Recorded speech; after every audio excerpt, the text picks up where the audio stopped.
Hello my dear friends, welcome back to my YouTube channel Tech Exam. दोस्तों, बहुत दिनों बाद आप इस चैनल पर वीडियो देख रहे हो, बट गाइज आपके लिए वीडियो इतनी इम्पोर्टेंट होने वाली है क्योंकि थोड़ी सी इन्फॉर्मेशन है वीडियो के शुरू में ही मैं दे देता हूँ। देखिए, यहाँ पर आपके लिए आज से जो मैंने कोर्स शुरू किया है, ये फिटनेस थ्योरी बिल्कुल फुल कोर्स आपके लिए फ्री में यहाँ पर यूट्यूब पर प्रोवाइड कराने वाला हूँ। क्यों गाइज, आपको थ्योरी बार बार पढ़नी पड़ती है। जैसे कि आपने थ्योरी पढ़ी, फिर एक एग्ज़ाम दिया, देन उसके बाद 1-2 महीने बाद एग्ज़ाम निकला नहीं निकला, फिर से आप थ्योरी स्टार्ट करते हो। तो मैं चाहता हूं कि आप थ्योरी को अच्छे से धीरे धीरे करके पढ़ो, बट ऐसा पढ़ो कि एक बार ही पढ़ना पड़े और आगे बही का बही आपका चक्कर ना रहे कि हमने पढ़ा शुरू से, फिर एग्ज़ाम दिया, फिर एग्ज़ाम नहीं निकला तो हम फिर से पढ़ते हैं, बही का बही हमारा रोटेशन चलता रहता है। हमको ऐसा नहीं करना है। हम यहाँ पर क्या करने वाले हैं, तो गाइज हम यहाँ पर क्या करने वाले हैं, आपको यहाँ पर हम डेली वीडियो प्रोवाइड कराएंगे जिसमें आपका चैप्टर वाइज हम डिस्कशन करेंगे। पहले इसमें हम थ्योरी डिस्कशन करेंगे, निम्मी की थ्योरी यहाँ पर डिस्कशन होगी। क्योंकि गाइज कोई भी टेक्निकल एग्जाम उठाकर आप देख लीजिए, कोई भी क्वेश्चन निम्मी से बाहर नहीं आता है। उन लोगों के लिए क्वेश्चन बाहर लगता है जो डीपली इसको पढ़ते नहीं हैं। तो मैं आपके लिए चैप्टर वाइज एक एक चीज़ यहाँ पर क्लियर कराने वाला हूँ जो कि बिल्कुल फ्री रहने वाली है। जो कि यहाँ पर पूरा का पूरा कोर्स आपको यूट्यूब पर फ्री मिलेगा, कहीं आपको नहीं मिलेगा। बस इतना सा फ़र्क है गाइज कि अभी मेरे पास स्मार्ट बोर्ड नहीं है, तो हो सकता है आपको स्मार्ट बोर्ड की और चैनल से लत लग गई है, थोड़ा सा आपको अच्छा ना लगे। बट गाइस जो कंटेंट, जो जानकारी आपको यहाँ पर मिलेगी वो शायद स्मार्ट बोर्ड वाले कोचिंग सेंटर पर आपको ना मिले, क्योंकि एक अटेंशन सा बन गया है लोगों का स्मार्ट बोर्ड देखने का, तो वो अपने पास अभी नहीं है। अगर भगवान करेगा तो बहुत जल्द आप लोगों का सपोर्ट बना रहेगा तो आ जाएगा वो भी, अपन उस पर भी क्लासेस लेना स्टार्ट कर देंगे यहाँ पर। लेकिन आपको यहाँ पर जो मैं पढ़ाऊँगा कंटेंट, वो आपको ध्यान से पढ़ना है और सीखना है। अगर मैं जो नोट करने को बोलूँ वो आपके लिए नोट करना है। तो यहाँ पर आपको मैं प्रैक्टिस टेस्ट भी दूंगा, जो भी मैंने चैप्टर यहाँ पर आपके लिए क्लियर कराया वीडियो में, उसका आपको प्रैक्टिस टेस्ट मिलेगा। और अगर जैसे मैं जो पीडीएफ यहाँ पर डिस्कशन करा रहा हूँ वो भी आपके लिए पीडीएफ मिल जाएगी फ्री में। तो आपको टेंशन लेने की कोई ज़रूरत नहीं है। बस आपको इतना सा करना है, जैसे कि मैं यहाँ पर चैप्टर वाइज आपके लिए बिल्कुल फ्री कोर्स प्रोवाइड करा रहा हूँ। तो आपको जो टेस्ट है ना, आपको जो टेस्ट मिल रहा है ना यहाँ पर प्रैक्टिस टेस्ट, इसमें वो क्वेश्चन मैंने दिए हैं जिन क्वेश्चंस में अक्सर स्टूडेंट फंस जाते हैं। जैसे कि आप कोई भी एग्ज़ाम देने जाते हो तो यहाँ पर 60 से 70% आपको नॉर्मल पेपर लगता है, आपने जो पढ़ा है वो आ जाता है। लेकिन 30% क्वेश्चन और हाई लेवल के 10% क्वेश्चन ऐसे देखने को मिलते हैं कि 10% क्वेश्चन में जो स्टूडेंट लोग रहते हैं उनको लगता है कि आउट ऑफ सिलेबस बुक से बाहर आया, ये तो किसी बुक में नहीं दिया है। वो क्वेश्चन आपको हमारे प्रैक्टिस टेस्ट में मिलेंगे। मॉक टेस्ट जो चैप्टर वाइज हमने टेस्ट सीरीज बनाई उसको ज्वाइन करना है आपके लिए, उसमें वो क्वेश्चन मिलेंगे। अगर आप यहाँ पर ये फुल कोर्स आप कर लेते हो, पूरा आप चैप्टर वाइज जो हमारा टेस्ट सीरीज है उसको लगा लेते हो, तो आपको कहीं से कहीं तक कोई भी दिक्कत नहीं रहने वाली है गाइज। क्योंकि आप जब टेस्ट सीरीज लगाओगे तो आपको खुद अंदाज़ा लग जाएगा। आपने अगर कभी पहले मतलब कोई भी एग्ज़ाम दिया है तो आपको खुद अंदाज़ा लग जाएगा कि हाँ, ये क्वेश्चंस मैंने कभी नहीं देखे और मेरे को एग्ज़ाम में लगा था कि ये बाहर से आया, बट हमारी टेस्ट सीरीज में आपको देखने को मिलेगा। सो गाइस, टेस्ट सीरीज का थोड़ा सा प्राइस हमने रखा है क्योंकि हमारी मेहनत के लिए थोड़ा सा हमको प्राइस यहाँ पर रखना पड़ा, क्योंकि इसमें बहुत सारी मेहनत है। पूरा पूरा कोर्स मैंने फ्री किया है, पीडीएफ फ्री किया, सब कुछ फ्री किया है। बस टेस्ट सीरीज का थोड़ा सा आपको यहाँ पर बहुत छोटा सा अमाउंट आपको पे करना रहेगा। यहाँ पर आपके लिए 149 इतना सा अमाउंट आपको पे करना है और पूरी थ्योरी का चैप्टर वाइज आपके लिए लाइफ टाइम तक फ्री रहने वाला है। इसका एक्सेस आपको लाइफ टाइम तक मिलेगा और पूरा थ्योरी का मिलेगा। ऐसा नहीं है कि आपको 10 चैप्टर मिलेंगे, 15 मिलेंगे, जितने भी चैप्टर यहाँ पर रहने वाले हैं पूरे चैप्टर आपको ओनली 149 में एक बार ज्वाइन करना है और आपको इसका एक्सेस लाइफ टाइम तक मिलता रहेगा। सो गाइस, इतना सा आपको अमाउंट पे करना है, बहुत छोटा अमाउंट है 149, और आपको कुछ भी यहाँ पर कहीं भी पे करने को मैं नहीं बोलूँगा, कुछ भी नहीं करना है। क्यों करना है कि थोड़ा सा अमाउंट यहाँ पर, क्योंकि मेहनत इसमें बहुत ज़्यादा, हमारा बहुत ज़्यादा टाइम बर्बाद होता है, बहुत एफर्ट यहाँ पर लगता है। तो 149 थोड़ी से यहाँ पर आपको पे करना रहेगा टेस्ट सीरीज के लिए, और आप कुछ भी नहीं करना है। तो हम वीडियो को कंटिन्यू करते हैं और आज का हम फर्स्ट चैप्टर यहाँ पर डिस्कशन करते हैं, ठीक है। सो गाइज, ये है निम्मी का फिटर थ्योरी। जो भी मेरे रेगुलर व्यूअर हैं उनके पास ये पीडीएफ होगा और बहुत सारे स्टूडेंट के पास तो निमी का बुक भी होगा। अगर जिन लोगों के पास नहीं है और आप यहाँ पर नए स्टूडेंट हो तो गाइस चैनल को सब्सक्राइब कर लेना और वीडियो अच्छा लगे तो लाइक करना। और आपको ये पीडीएफ कैसे मिलेगा वीडियो में आगे बता दूंगा, आपको ये पीडीएफ कैसे डाउनलोड करना है। सो गाइस यहाँ पर हम फर्स्ट चैप्टर यहाँ पर क्लियर करते हैं और यहाँ पर देखिए फर्स्ट ईयर और सेकंड ईयर ये जो बुक है निमी की ईयर वाइज आती है। तो यहाँ पर फर्स्ट ईयर का पीडीएफ है, ये जैसे ही कंप्लीट हो जाता है हम सेकंड ईयर का पीडीएफ भी ऐसे ही हम डिस्कस करेंगे। तो यहाँ पर चलिए स्टार्ट करते हैं। इसका फर्स्ट चैप्टर है सेफ्टी, जो कि हर बुक में पहला चैप्टर सेफ्टी ही रहता है। तो हम यहाँ पर सेफ्टी वाला चैप्टर बिल्कुल भी डिस्कस नहीं करेंगे, क्योंकि गाइज जो भी अब टेक्निकल एग्जाम होते हैं सभी डिपार्टमेंट एग्जाम कराने वाले अपडेट हो चुके हैं और यहाँ से बिल्कुल भी क्वेश्चन नहीं देखने को मिलते आपको एग्जाम में। बाई चांस किसी डिपार्टमेंट के क्वेश्चन पेपर में यहाँ से क्वेश्चन देखने को मिले, नहीं तो इसमें से बिल्कुल भी क्वेश्चन नहीं पूछे जाते हैं। और इसमें से जो कुछ महत्वपूर्ण क्वेश्चन हैं वो मैं टेस्ट सीरीज में डाल दूंगा, आप डायरेक्टली पढ़ लीजिए, क्योंकि बहुत बड़ा चैप्टर है हमारा, बहुत सारा इसमें टाइम जाएगा, इसको हम बिल्कुल नहीं पढ़ने वाले। हम इसका जो सेकंड चैप्टर है मेजरिंग वाला, वहाँ से स्टार्ट करते हैं, वहाँ से क्वेश्चन पूछे भी जाते हैं। तो यहाँ से हमारा चैप्टर स्टार्ट होता है लीनियर मेजरमेंट। गाइज देखिए आपको बिल्कुल भी यहाँ पर बोर नहीं होना है, क्योंकि ये जो निमी की थ्योरी है इसमें बहुत बेसिक्स से दिया रहता है। आपको लगेगा ये तो सिंपल है क्या पढ़ा रहे हैं, तो आपको देखिए बेसिक्स दिया रहता है, यहाँ पर अच्छे समझना है। तो यहाँ पर हम सबसे पहले समझते हैं लीनियर मेजरमेंट। यहाँ पर देखिए आपको थ्योरी में पढ़ाऊंगा और क्वेश्चन आपको टेस्ट चीज़ें मिलेंगी जो कि मैं बता चुका हूँ। जब हम किसी वस्तु को मापते हैं तो वास्तव में हम मापन के ज्ञात मानकों से इसकी तुलना करते हैं।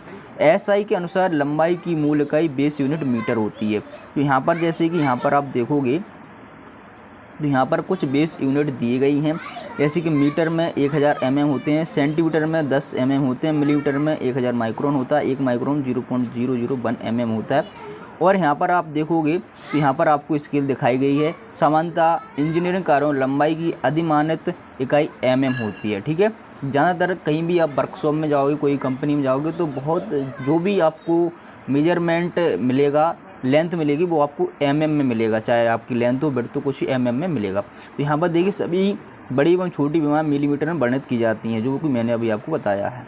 यहाँ पर आपको ध्यान देने की बात है लंबाई मापन की ब्रिटिश प्रणाली। यहाँ पर है लंबाई मापन की अन्य सिस्टम ब्रिटिश प्रणाली है। इस प्रणाली में मूल इकाई इंपीरियल स्टैंडर्ड गज है। ग्रेट ब्रिटेन सहित अधिकांश देश पिछले कुछ वर्षों से एसआई यूनिट को मानने लगे हैं। इंजीनियरिंग स्टील रूल का प्रयोग कार्यखंड की माप लेने के लिए करते हैं। यहाँ पर देखिए जो ये ब्रिटिश प्रणाली है इसकी मूल इकाई थी इंपीरियल स्टैंडर्ड गज, जैसे कि यार्ड से इंग्लिश बोलते हैं, इसको स्टैंडर्ड मानते थे। लेकिन अब ग्रेट ब्रिटेन सहित अधिकांश बहुत सारे देश यहाँ पर एसआई इकाई मानने लगे हैं। एसआई यूनिट जो कि हमारे मीटर है उसको ही मानने लगे हैं। ठीक है, यहाँ पर आप देखोगे तो आपको यहाँ पर एक स्केल देखने को मिलेगी। यहाँ पर देखिए मैं आपको एक क्वेश्चन बता रहा हूँ।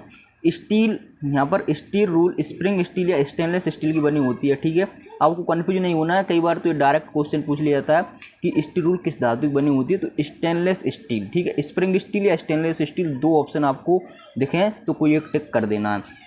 ये रूल लंबाई में साइज 150, 300, 500 और 1000 mm की भी होती है। स्टील रूल 0.5 mm या 1/64 इंच की सूक्ष्मता से रीडिंग ले सकते हैं। जो नए स्टूडेंट हैं उनको मैं बता दूं यहाँ पर क्वेश्चन कैसे बनते हैं। उसे पूछा जाता है कि स्टील रूल का लिस्ट काउंट बताइए, तो यहाँ पर 1/64 इंच या तो ऑप्शन में होगा या 0.5 होगा या फिर दोनों होंगे, तो दोनों ऑप्शन उसमें होगा, सी में होगा बोथ, तो आपको लगा देना है। ठीक है, mm होता है 0.5 mm लिस्ट काउंट और इंच में होता है 1/64 इंच।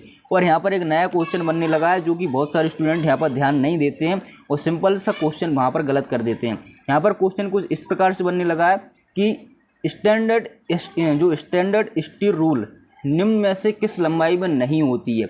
यहाँ पर आपको ये जो लेंथ इसमें दी गई है 150, 300, 500, 1000, ये लेंथ आपको रहेगी, याद करना है। उसमें से ऐसा क्वेश्चन पूछा जाएगा कि जो स्टैंडर्ड स्टील रूल निम्न में से किस लंबाई में नहीं मिलती है, तो ये चार ऑप्शन में से कोई एक ऑप्शन नहीं होगा। जैसे कि यहाँ पर उन्होंने ऑप्शन दे दिया 150, 200 और यहाँ पर 300 और यहाँ पर आपको दे दिया 1000, तो आप यहाँ पर कन्फ्यूज होगे। आप अगर ध्यान नहीं दोगे, यहाँ पर अच्छे से नहीं याद करोगे तो कन्फ्यूज हो जाओगे और सिंपल सा क्वेश्चन आप गलत कर दोगे। यहाँ पर 200 mm की साइज़ में स्टील रूल आपको नहीं मिलती है। इस तरीके से क्वेश्चन बनने लगे हैं, तो आपको ध्यान देना है। ठीक है, नेक्स्ट यहाँ पर हम चलते हैं, अंग्रेजी माप में स्टील रूल मीट्रिक तथा ब्रिटिश ग्रेजुएशन की पूरी रेंज 150, 300, 500 तथा 1000 mm की भी होती है। ये आपको लेंथ अच्छे से याद रखना है हर एक चीज़ की। देखिए यहाँ पर और मैं आगे बताता हूँ, जैसे कि यहाँ पर अन्य रूल भी होता है, नैरो स्टील रूल होता है, शॉर्ट स्टील रूल होता है, और यहाँ पर एक होता है फ्लेक्सिबल स्टील रूल, पूरी लचकदार स्टील रूल जिसका एक सिरा टेपर में होता है। ठीक है, यहाँ पर सबसे पहले पढ़ते हैं हम नैरो स्टील रूल, क्योंकि इससे क्वेश्चन बनने लगे। तो नैरो स्टील रूल आपको पढ़ना है। यहाँ पर नैरो स्टील रूल में क्या यहाँ पर बताया जा रहा है, देखिए अब अच्छे से दिख रहा होगा आपको। यहाँ पर देखोगे, इस प्रकार की रूल का प्रयोग कीवेज की गहराई, छोटे व्यास की गहराई, ब्लाइंड होल अंदर क्षेत्र, जैसे कि यहाँ पर पूरी डेप्थ तक नहीं होता है, आधी डेप्थ तक जो होल होता है उसे हम ब्लाइंड होल कहते हैं। ठीक है, ये ब्लाइंड होल कहते हैं। ब्लाइंड होल तथा अन्य जॉब जहाँ पर साधारण रूल नहीं पहुँच सकती है, वहाँ पर हम नैरो स्टील रूल का प्रयोग करते हैं। इसकी चौड़ाई अगर आपसे पूछी जाए तो लगभग 5 mm होती है, और इसकी मोटाई जो 2 mm होती है। इसे सक्रिय स्टील रूल भी कहते हैं हिंदी में। अगर कहीं आपको नैरो स्टील रूल नहीं देखने को मिलता है तो सक्रिय स्टील रूल या सक्रिय आपको यहाँ पर स्टील की पत्ती ऐसी कुछ हिंदी में लिखा देखने को मिल जाएगा। तो यहाँ पर इसकी आपको जो चौड़ाई है वो 5 mm है और मोटाई है 2 mm। ये आपको अच्छे से ध्यान रखना है। और इसका यूज कहाँ होता है, ब्लाइंड होल का साइज मापने के लिए, गहराई मापने के लिए, और कीवेज का साइज मापने के लिए, छोटे व्यास की गहराई मापने के लिए यहाँ पर यूज होता है। ये इतना आपको ध्यान रखना है। ठीक है, नेक्स्ट हम चलते हैं, और ये भी स्प्रिंग स्टील या स्टेनलेस स्टील की बनी होती है। नेक्स्ट चलते हैं शॉर्ट स्टील रूल। यहाँ पर है शॉर्ट स्टील रूल। यह 5 छोटी रूलों का एक सेट होल्डर के साथ होता है, जिसका प्रयोग सीमित व हार्ड माप लेने के लिए करते हैं। जहाँ पर स्टील का प्रयोग नहीं करना होता, मतलब स्टैंडर्ड स्टील रूल का प्रयोग नहीं करना होता है, वहाँ इसका प्रयोग करते हैं।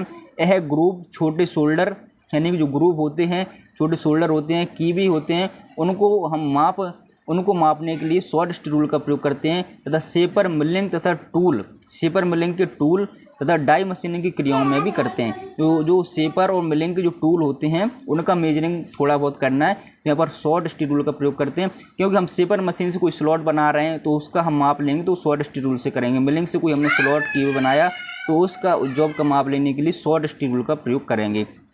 ठीक है, कोई भी हमने डाई बनाई है, उसका साइज एक्यूरेट बनाया कि नहीं कराया, तो वो स्टैंडर्ड स्टील रूल से हम नहीं कर सकते, वहाँ पर हमको शॉर्ट स्टील रूल प्रयोग करना पड़ेगा।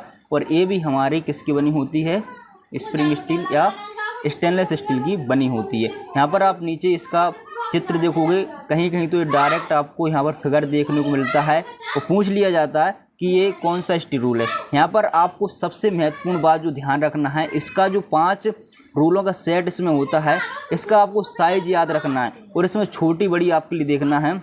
जैसे कि यहाँ पर आपको दिख रही है 1 2 3 4 5 यहाँ पर रूल है। तो यहाँ पर देखिए 1/4 इंच की होती है एक साइज, एक होता है 3/8 इंच, 1/2 इंच और 3/4 इंच, और एक होता है 1 इंच। तो इसका सबसे छोटा साइज का जो रूल होता है वो होता है 1/4 इंच। ठीक है, आपसे पूछ लिया जाएगा कि शॉर्ट स्टील रूल में सबसे छोटे साइज का स्टील रूल, सबसे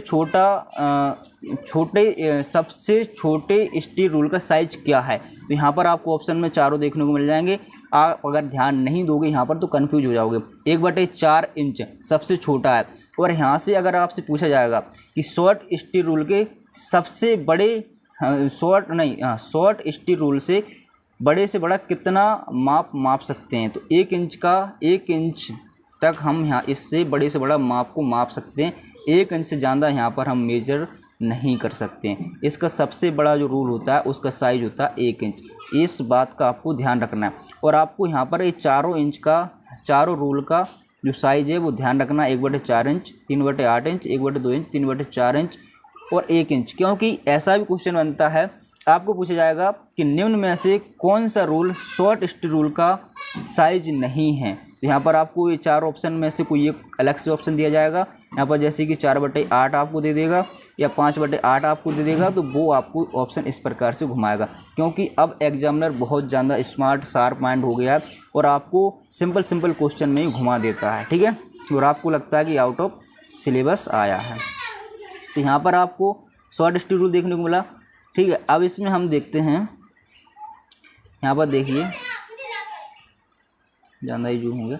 यहाँ पर यह रूल आसानी से होल्डर से स्लॉटेड सिरे में चली जाती है तथा हैंडल के अंत में नर्ल नट के घुमाने से कठोरता से पकड़ यानी क्लैंप हो जाता है। पांचों रूलों की लंबाई क्रमशः 1/4 इंच, 3/8 इंच, 1/2 इंच, 3/4 इंच और 1 इंच होती है तथा प्रत्येक रूल के एक सिरे पर 32 ग्रेजुएशन होते हैं तथा दूसरे सिरे पर 64 ग्रेजुएशन होते हैं। जैसे कि इसके 2 सिरे होते हैं तो एक सिरे पर 32 ग्रेजुएशन रहेंगे और दूसरे सिरे पर 64 ग्रेजुएशन रहेंगे। ठीक है, अगर आपसे ये भी क्वेश्चन बन सकता है कि जो शॉर्ट स्टील रूल होता है उसके एक सिरे पर कितने ग्रेजुएशन होते हैं, 32, 64 और भी बहुत रहेगा और भी ऑप्शन रहेंगे, 32 और 64 होते हैं। ठीक है, इसमें आपको एक सिरे पर यहाँ पर 32 देखने को मिल रहा है तो 32 होते हैं और दूसरा सिरा होगा उसमें 64 होंगे इसकी बैक साइड में।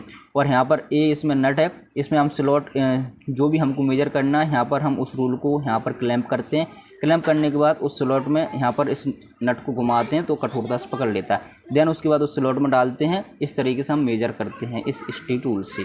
ठीक है, नेक्स्ट हमारा है यहाँ पर देखोगे आप स्टील रूल जो एक सिरे पर टेपर होती है जो कि फ्लेक्सिबल स्टील रूल अभी मैंने बताया था 3 प्रकार का स्टील रूल है, वो एक सिरे पर टेपर होती है फ्लेक्सिबल वाली, यहाँ पर आपको इमेज में देखने को मिल रही है।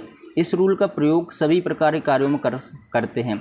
इसका टेपर सिरा छोटे होल का आंतरिक साइज, नैरो स्लॉट, ग्रूव, खाली जगहों को मापते हैं। इस रूल में 2 इंच के ग्रेजुएशन में 1/2 इंच चौड़ाई तथा अंतिम सिरे में 1/8 इंच चौड़ाई का टेपर होता है। देखिए इसमें जो टेपर दिया है उसका भी साइज दिया है, 1/2 इंच चौड़ाई और अंतिम सिरे पर 1/8 इंच। जैसे कि यहाँ पर 1/2 इंच है और यहाँ पर 1/8 इंच इसका साइज है, इतना टेपर होता है।